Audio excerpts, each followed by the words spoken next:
Baik, adapun alat dan bahan yang digunakan dalam percobaan ini yaitu bagian pertama, sensor gerak. Gambarnya ada di sini. Sensor gerak ini berfungsi untuk mendeteksi perubahan posisi atau kecepatan rotasi suatu objek. Yang kedua yaitu aksesori rotasi, berfungsi untuk mendukung atau memperluas kemampuan sistem yang melibatkan gerakan rotasi. Yang ketiga yaitu jangka sorong. Jangka sorong digital ini berfungsi yaitu untuk mengukur dimensi suatu benda seperti panjang, diameter, dan kedalaman. Yang berikutnya yaitu spirit level. Gambarnya ada di sini. Ini berfungsi untuk memeriksa apakah suatu permukaan sejajar atau tegak lurus. Yang berikutnya yaitu dasar statif. Dasar statif ini berfungsi untuk menahan peralatan atau instrumen lain agar tetap stabil pada posisi tertentu. Yang berikutnya yaitu batang baja panjang 45 cm.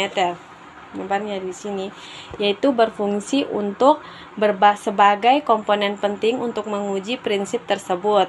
Berikutnya yaitu 850 inersial universal interference. Gambarnya di sini ya, berfungsi untuk menghubungkan berbagai sensor dan alat ukur dengan komputer sehingga data dapat dikumpulkan dan analisis secara digital.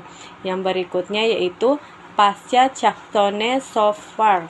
Gambarnya di sini, yaitu berfungsi untuk mengumpulkan, menganalisis, dan memvisualisasikan data dari berbagai percobaan ILIMA. Dan yang terakhir yaitu neraca Ohaus 650 gram. Gambarnya ada di sini. Neraca Ohaus 600 gram ini berfungsi untuk mengukur massa benda yang akan ditabrakkan atau dipindahkan. Baik, yang ketiga itu ada teori singkat tentang kekekalan momentum sudut. Teori kekekalan momentum adalah prinsip fisika yang menyatakan bahwa dalam sistem yang terisolasi tanpa pengaruh gaya luar, total momentum sistem akan tetap konstan seiring waktu. Momentum didefinisikan sebagai produk antara massa dan kecepatan suatu objek sehingga rumus momentum dapat dituliskan sebagai P sama dengan M kali V. Dalam konteks hukum kekekalan momentum, jika dua atau lebih benda berinteraksi, misalnya melalui tabrakan, total momentum sebelum interaksi sama dengan total momentum setelah interaksi. P awal sama dengan P akhir. Prinsip ini berlaku untuk semua jenis interaksi, termasuk tabrakan, elastis di mana energi kinetik juga terjaga, dan tabrakan inelastis di mana energi kinetik tidak terjaga tetapi momentum tetap terjaga. Contohnya yaitu misalnya jika dua bola yang bergerak saling bertabrakan, momentum total dari kedua bola sebelum tabrakan akan sama dengan momentum total setelah tabrakan, terlepas dari bagaimana energi kinetik dibagikan di antara mereka. Dan yang keempat itu jelaskan hukum kekekalan momentum. Hukum kekekalan momentum menyatakan bahwa dalam satu sistem tertutup, jumlah total momentum sebelum dan setelah peristiwa seperti tabrakan akan tetap sama, asalkan tidak ada gaya eksternal yang bekerja. Momentum adalah hasil kali massa dan kecepatan suatu objek.